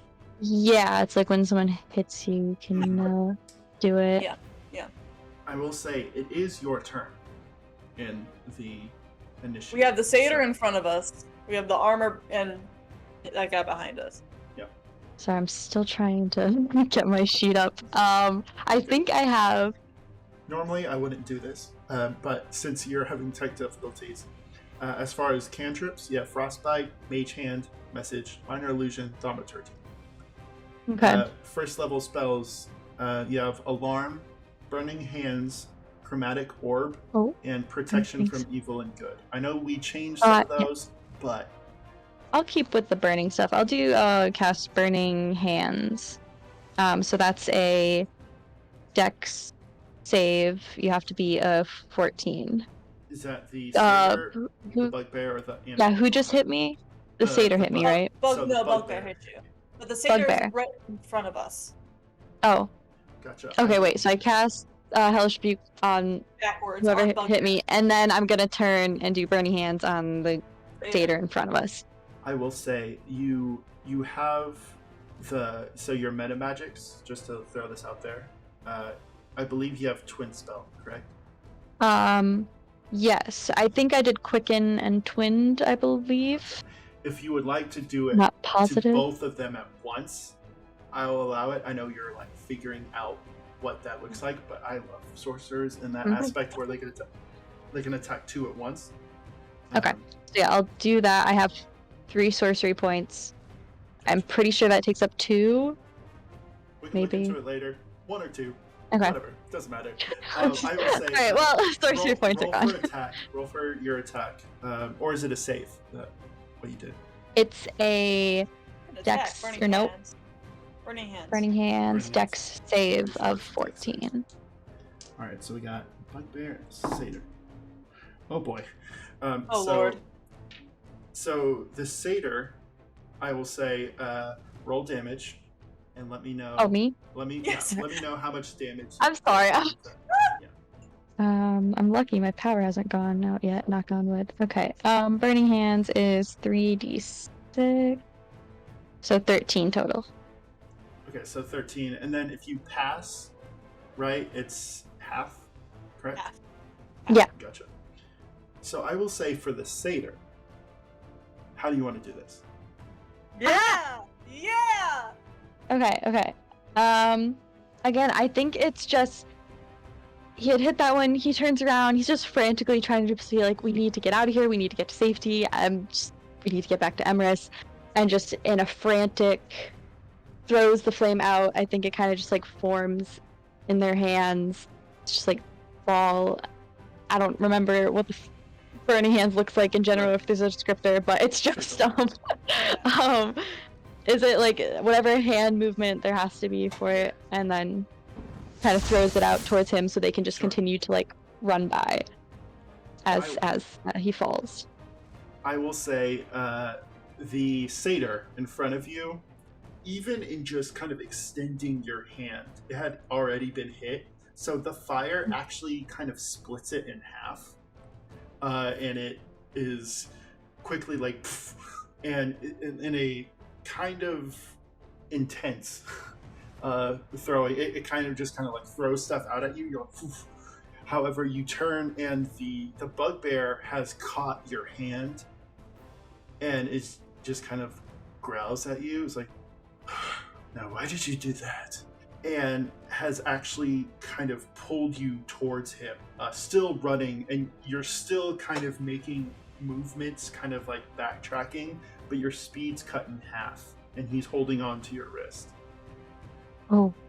And Was it that fucking nat 20? That's what the prove it roll was. That's the only good roll I've had. Oh. I'd say. But yeah, so you didn't hit the bugbear, but the Satyr is gone. So that's your action, your reaction. Reaction, yep.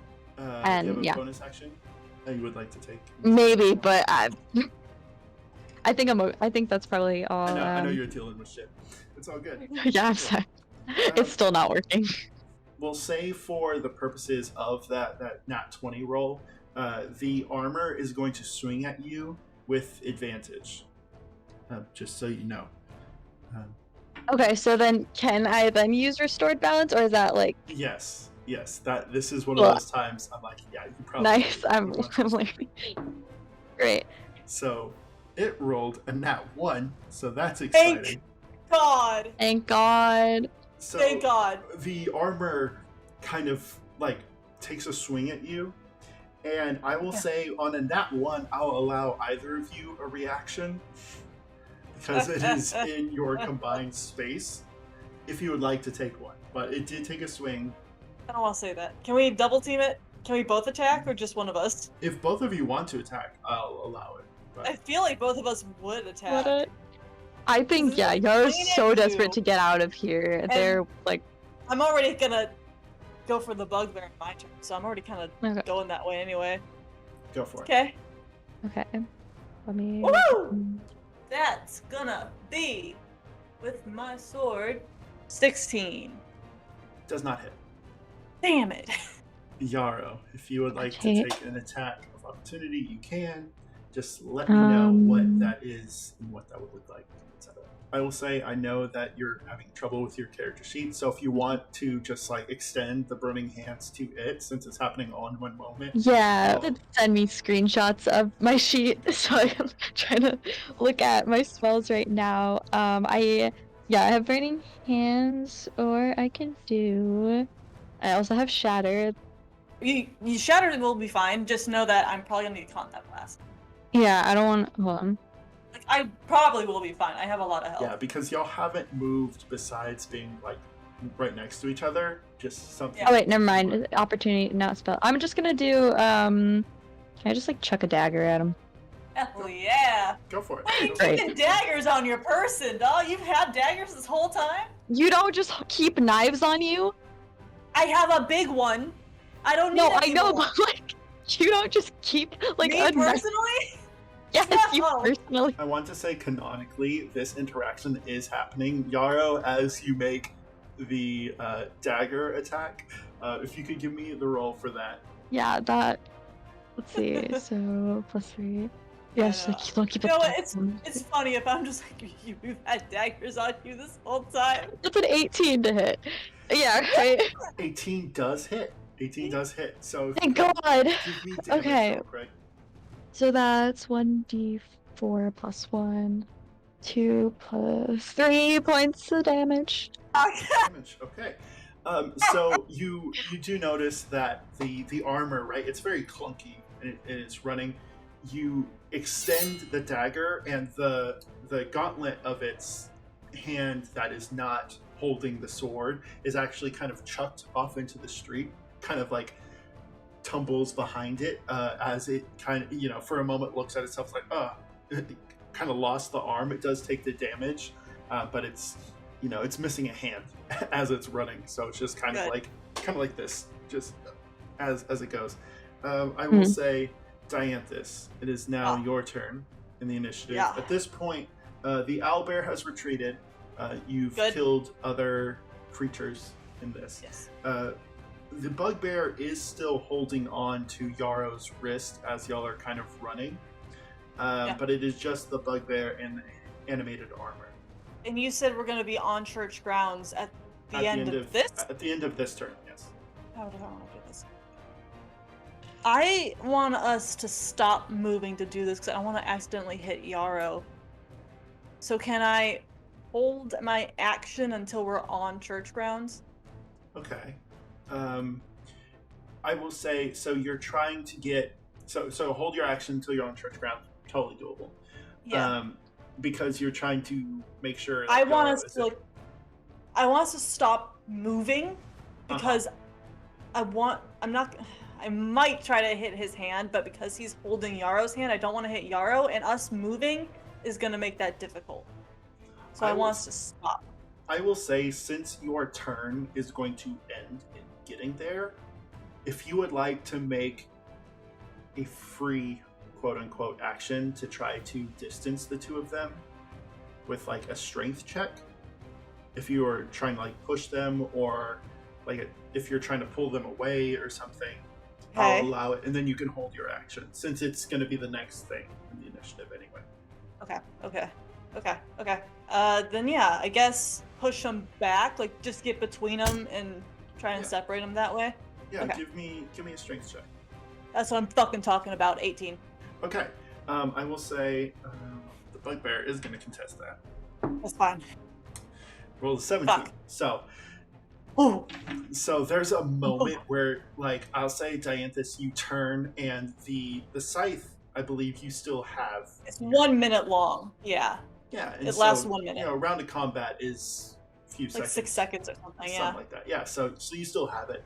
So with your blade and the scythe, for a moment you feel the bugbear readjust, and you think, you see it, okay. But as this happens, you kind of catch it under its fingers, and Yarrow falls not to the ground, but falls back away. And Yarrow, you realize that you are actually in that moment, like back against the church building, right next to the door that you would enter to go down into Dianthus, your Okay. area of the building. But Dianthus, I will say, you can take your action. You are now in church grounds. I am going to stand my ground now proper, because this is my fucking turf. And I guess this could be intimidation or persuasion again, but I do want to just, you stand on holy ground. If you wish there to be a funeral today, I will happily arrange that. Otherwise, walk away now. You're on my domain. Okay. Give me an intimidation check. 30-20. I will say, Dianthus, as you say this, the suit of armor itself kind of, it doesn't really need to look because it doesn't have a face.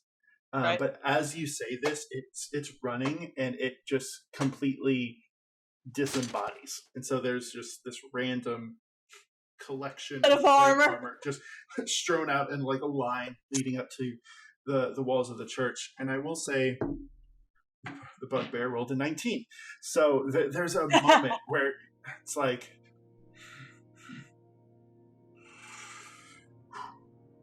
and as you cross that threshold, right, there is actually a series of runes that surround the church, because it is a place of the gods, but the runes themselves take up various languages and backgrounds and that sort of thing.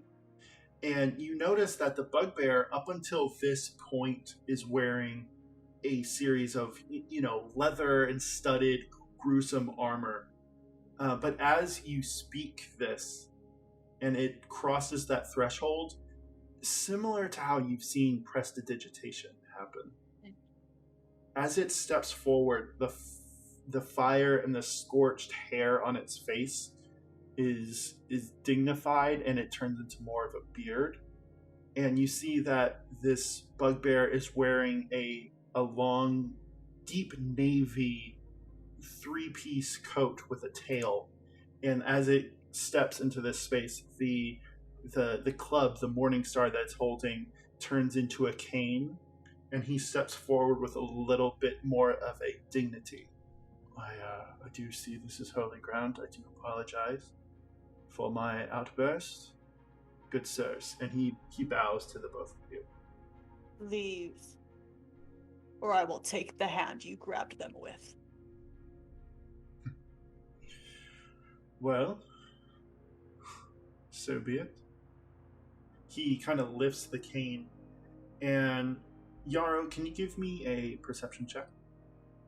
Yep. 1 second. Perception. I feel like I had +3 or 4. Just give me the roll, and we'll see. Okay, great. Thank you. We'll play with it. I'll play loose with the numbers. Yeah, that's all right. That's a 12 for a flat 12? roll. Okay. And then whatever's I'll say, out of. so as this happens, Yarrow, you recognize, as it turns to obey Dianthus in this moment, you see that its cape, the tails that it's wearing to its formal jacket, has a green stitching of the moon Valia. And the staff, it's a typical cane with a crystal orb on the top. There's a semblance of recollection in the design that is within the orb, at least in that moment. But he does turn to leave. Oh, we're blue now. Is he gone, or like could I like? He's leaving. You could probably call out. Leaving. He's So if I he's turning in this moment. Okay, I think Yara probably just for a second be like, can I ask you something before you go actually? He turns, he's like, sir, The staff that orb you have. What is it? do you drink, sir? No. Shame. Well, Not often, occasionally. Never again. he pulls, and as he kind of like reaches into his coat for a moment, a couple seconds ago you thought he might have been pulling for a weapon. Yeah, raise But my sword for sure. as he pulls out, he holds a container of a liqueur of sorts with a collection of stars and engraved connections around it. He's like, you, sir, seem to ask the right questions. I'm a bit of a collector. And he like puts the bottle in your hands, and he's like, the moons hold more answers than I could give you. Okay, and what is this? What do I do with it? That's above my learning, sir. And he backs up. Oh, how rude. I am Atom. Nice to meet you. He extends a furry clawed hand to you, Yarrow.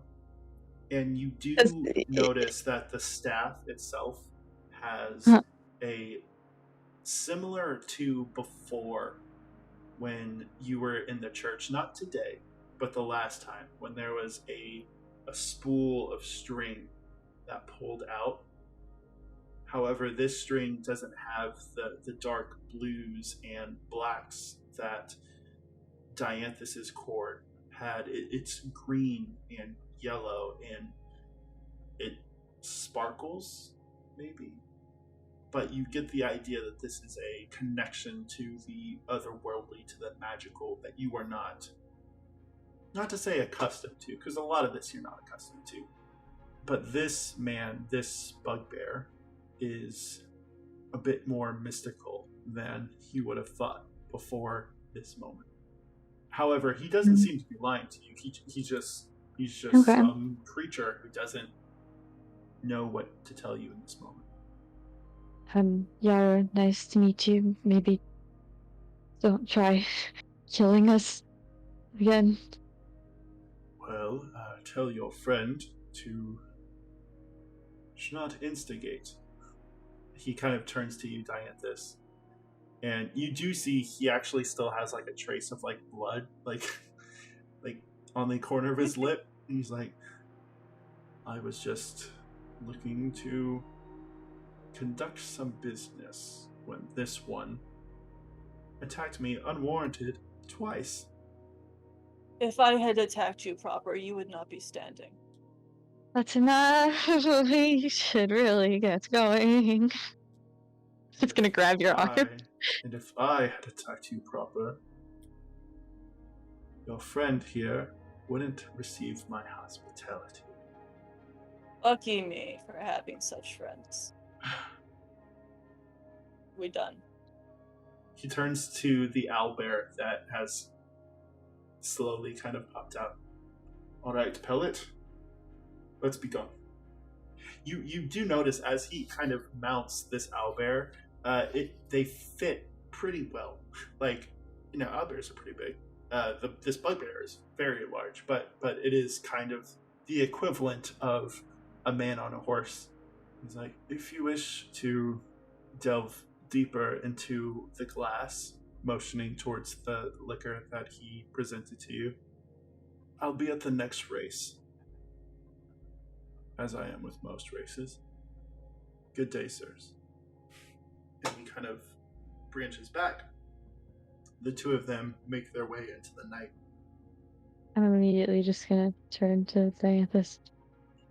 Can we go inside now? Yeah, I gotta talk to you. Go. Okay, he's gonna. I imagine he was probably still sitting. Gets up, probably keeps the. I don't know if he has like a little thing on his belt to put that thing, and then heads inside. And I do want to go talk to you. I will We say, got Yarrow, this, at this point, you've become hyper aware of when the satchel containing your marbles changes.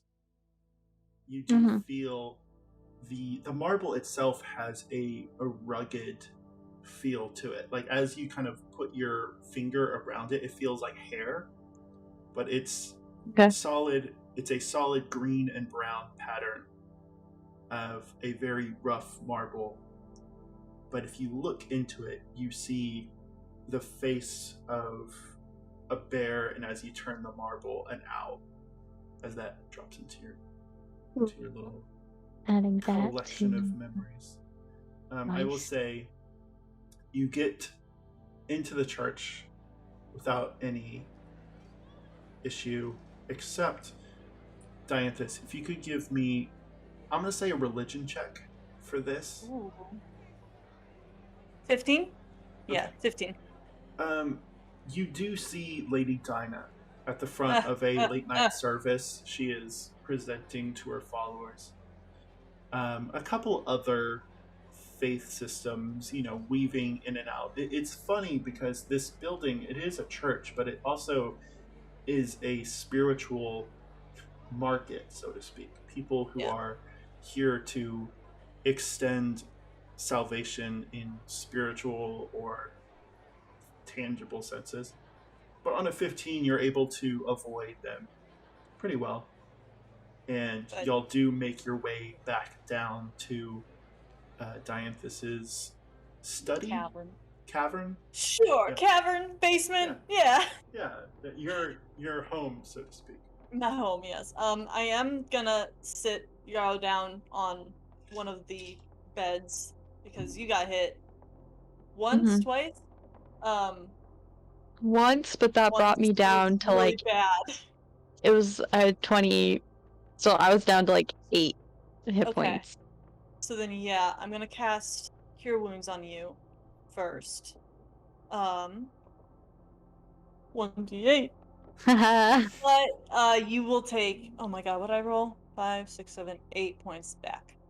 Okay, cool. Is that that's mostly back. Yeah. Is it? That would bring me to 16 Okay. Okay. if I'm doing math right. Okay. Well, yeah. 4 off. Close enough. I'll say it. It's as I'm healing you. It's just Cure Wounds, so I have to touch you. Wherever you got hit, it was like up in here, up by your shoulder. Yeah, So it was like it's up there then.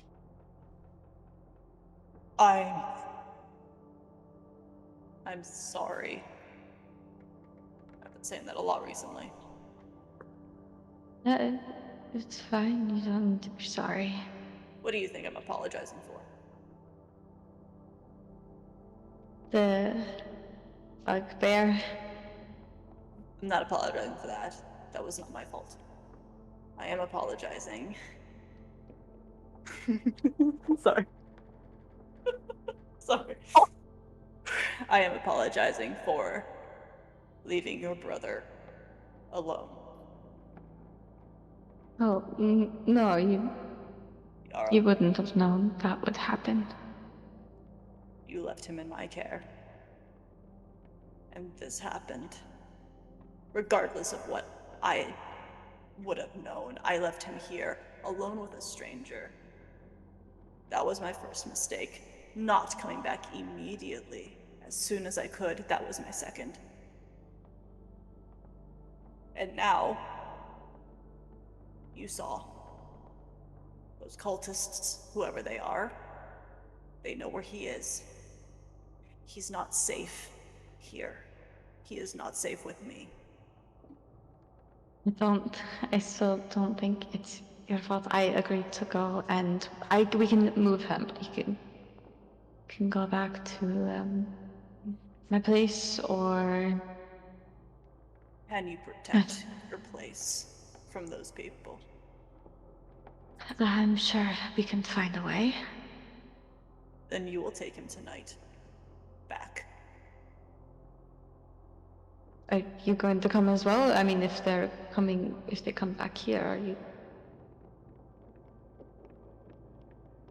Are you going to be okay? That is for me to worry about, isn't it? I mean, it's for me to worry about as well. No, you need to worry about your brother. I can worry about multiple people at once. Don't. Trust me. I do not need your worry, or your pity, or your friendship. Am I clear?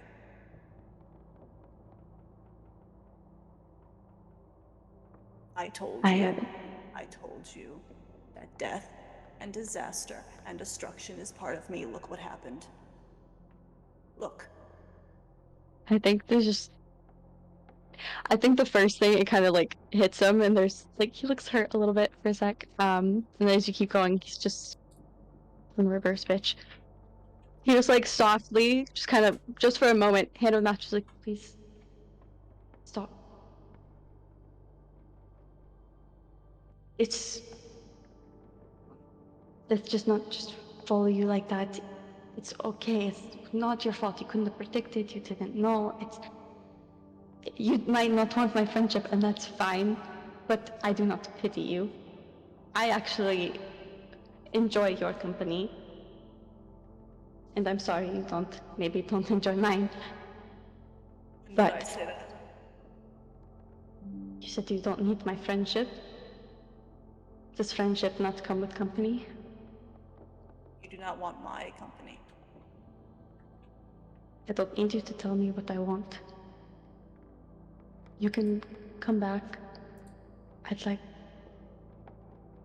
us to all, stay in one place, just no one should go off on their own right now. Okay? Kind of bad at that. We can work on it. Please. Take him back with you. That does not mean I'm staying with you. Make sure he is settled, that he has everything he needs. And then I intend to find where Hemlock went. Whether you come with me or not. Well, you just said I can't tell you what to do, so. That's true, but I'll come with you if you don't mind. As long as we're sure that Amiris is safe. And we can, I don't know, maybe get the others help. Yeah, it's not a bad idea. This is a lot, okay, and no one has to deal with it alone. It's safer if... I mean, I think it's safer if we deal with it together. We'll see. And we'll figure it Can I out. get a perception check from both of you? Yeah. Emerus, you better still be there, bitch. I think it's 18. +4, so I only got an 8. Alright. An 18 8 and an 8. I just had the weirdest day shot. The two of you are having this very poignant moment of concern, upsetting, just for a moment it's just the two of you in this space talking to each other with candor and harsh, cutting words. Yarrow, as Dianthus says this to you, you see that Emrys is watching this. He awoke some point in the conversation, just solid stream of tears falling down his face. He, at this point, is back to what he should appear to look like. And as he kind of like leans towards the edge of the bed, you can see that he looks mostly better. Still a couple, green and, purple marks where he has taken some damage. But as he starts to stand to like extend a hug out to you, Yarrow, both of you hear footsteps coming down the stairs as a group of wardens, full armor, come into your space, Dianthus. And Yarrow, you realize that the suspension of time that you had placed on this room has ceased, and you can actually see the sun start to come up. Not, I would imagine that Dianthus's room does not have like an ocean view, but it's kind of in the stairwell. You can kind of see that the light is kind of spilling in, and y'all have been here longer than you should have been. And the wardens, accompanied by Lady Dinah, you could imagine that her sermon has ended. Go into the space, and two of the wardens grab Emrys by either arm. I'm immediately trying to grab Emrys back. I'm immediately gonna kind of turn to and step towards the Lady Bishop. What the hell are you doing? You've been up to business, Dianthus. What death have you brought upon our doorstep? What are you talking about? You think that your cult meetings would go unnoticed? That your ruffians, your hooligans, your blasphemy would go unchecked? We saw them leaving this place with a woman in chains.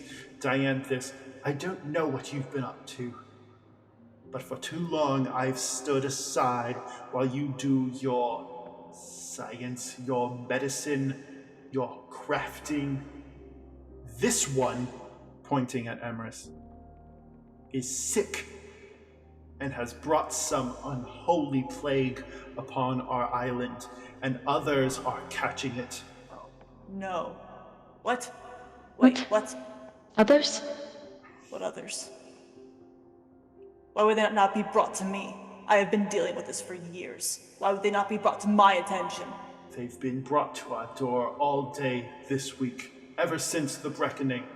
Others experiencing magic, absurdities of nature. Sure, they don't look like this one, this man, this child, this whatever he is, but I saw the ones cloaked in stars and darkness, carrying your visage, your colors. Here. How could I have been my colors? Black as night. Stars in the evening sky. More piercing, more poignant, more deranged than anything any of us have ever seen. You will be put under arrest, and for the crimes and the abominations that you have brought to this court, to this land, you will be tried.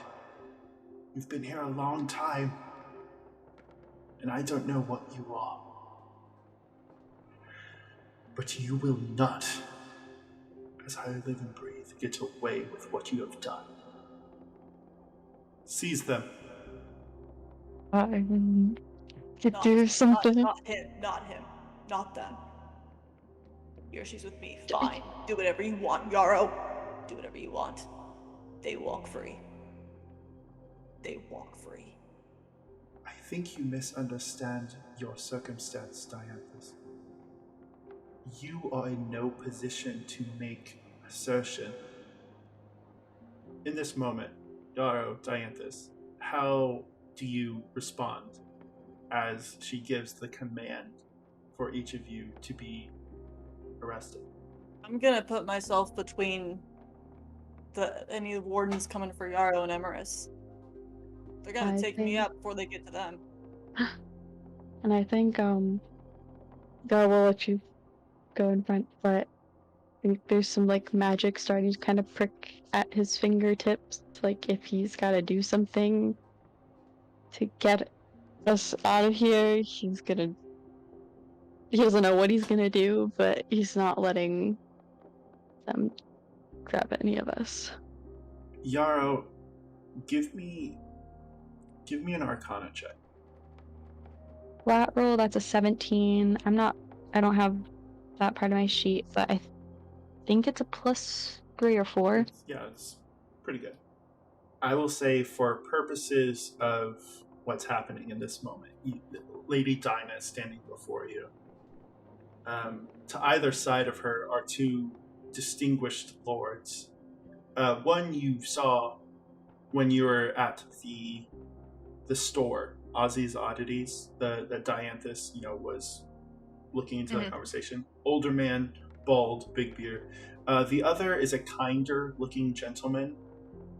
He looks less certain of what is going on. He's very, very attractive human man, piercing green eyes, full brown and red beard, gentle swafting hair, but the wardens themselves are extending out towards y'all. I will say on that Arcana check, however, there is a moment where they kind of freeze, and Yarrow, Dianthus, Emerus, you can move in this space in this time, but you notice so can Lady Dinah. Yarrow, take your brother and go. I need to go as well. She'll just follow. Well, I can get to the others and do something. The guards. And do something. Go. I do not Okay. need to worry. I do not need it. I will be fine. I can't help but give it. Oh, if you... I will... Yeah. But, sorry, I know this is serious. You just took me out. But yeah, he's going to, start moving to grab Emerus and look to Dianthus. Just,